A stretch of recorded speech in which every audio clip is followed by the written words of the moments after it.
Welcome back to segment 2 of the show. Now we're going to talk a little bit about scale and reach. You always hear marketers looking for scale and reach, and that usually means that so long as you have more users and you reach more viewers, that advertisers will be happy. But I think now that there's a sort of realization with AOL and Yahoo that they could have all this audience and all this reach, but what does that reach actually represent? So let's start off with a bit of a theoretical question, which is, does the law of diminishing return also apply to reach and scale with regards to advertising? Well, I think to an extent it has to apply across the board in just about every industry. Sooner or later, your overhead or the cost of servicing all your reach is just going to outweigh the benefits, and you've got to look at either expanding your scope or reducing your scale. It's interesting you look at this from the cost perspective. You're right that serving up. I mean, MySpace is losing apparently hundreds of millions of dollars each year. It's not just because of the headcount. It's because of all the server and infrastructure that they need to maintain those page views.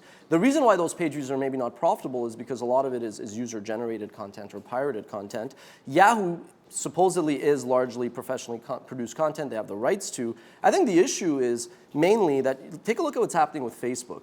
Facebook, last year when they decided to raise $50 billion through Goldman Sachs, they said that they were going to do about $2 to $2.7 billion of revenue from advertising.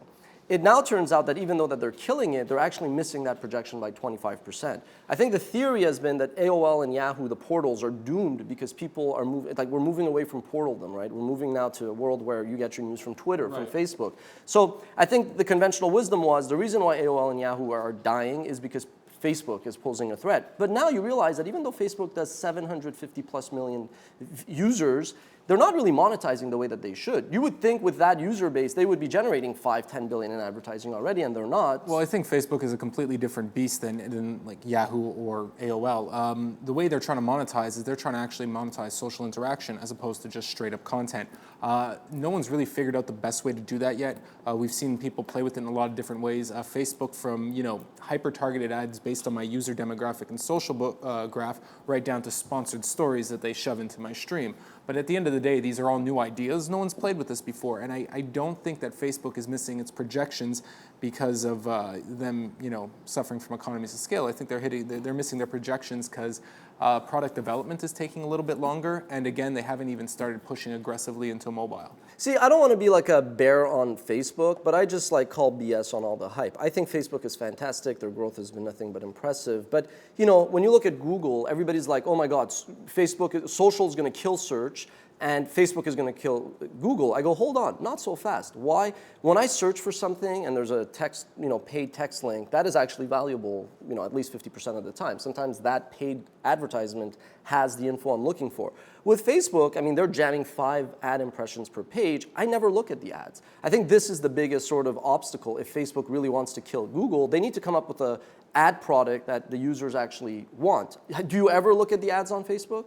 No, I rarely look at the ad on Google, and you do raise a good point. The thing on Google or on Facebook? On Google, I sometimes look at them, but you can't really compare the two because with search, all the ads are intentionally targeted. I'm actively looking for something, whereas Google might be able to Facebook might be able to completely read my mind and show me an ad for something I'm kind of interested in, but if I'm not in a purchasing mindset, which I'm in when I'm actually searching for something, I'm not going to pay attention. And that's what I mean is that I don't think Facebook has found the magic formula on how to put the ads in there. We're still evaluating them based on something that's more along the lines of a conventional CPC or impression ad, when in actuality it's probably going to be more along the kinds of integrated marketing that you see inside your friend feed. But do you really want to get commercial message? It's very different when you're searching for information. You might have a commercial need. But if I'm sending a note to my brother or saying to a friend, hey, it was nice seeing you yesterday at the concert or whatever, I don't really think that there's really that much room the majority of the time for a commerce introduction or relationship. And that's why I say they haven't figured it out yet, because you're right. When I'm just talking to someone about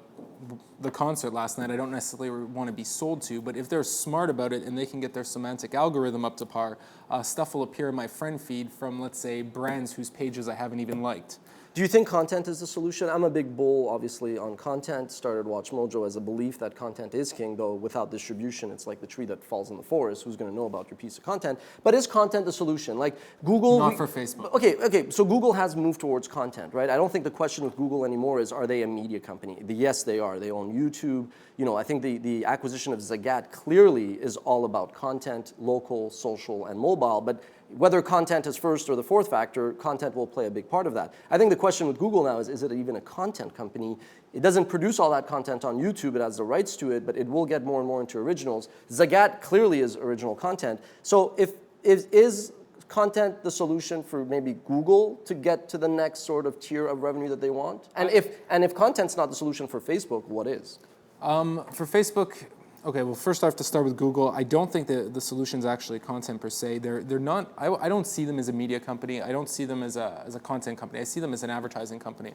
All they do is they acquire things to slap ads alongside, and that's primarily what their revenue model is. And although search drives 99% of their advertising business, local and all that stuff is still really new.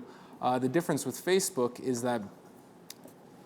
Well, what's the difference? No, but what's the big difference between Facebook? The difference between Facebook is they are the archetypical problem you've seen in social networking, which is you're just assuming that there's a linear direct relationship between the growth in eyeballs and the growth in advertising. And that's just not the case. And it will never be the case with social networking projections. This is why, by and large, social networking advertising projections always got reduced downwards. The only reason why they're still growing, though, is just because Facebook keeps growing. So people assume that the number one play, Facebook, in social networking will push social networking industry revenues up, which I think is the false fact. All right, let's take a break. We're going to come back, lightning round, 4 questions. We'll be right back.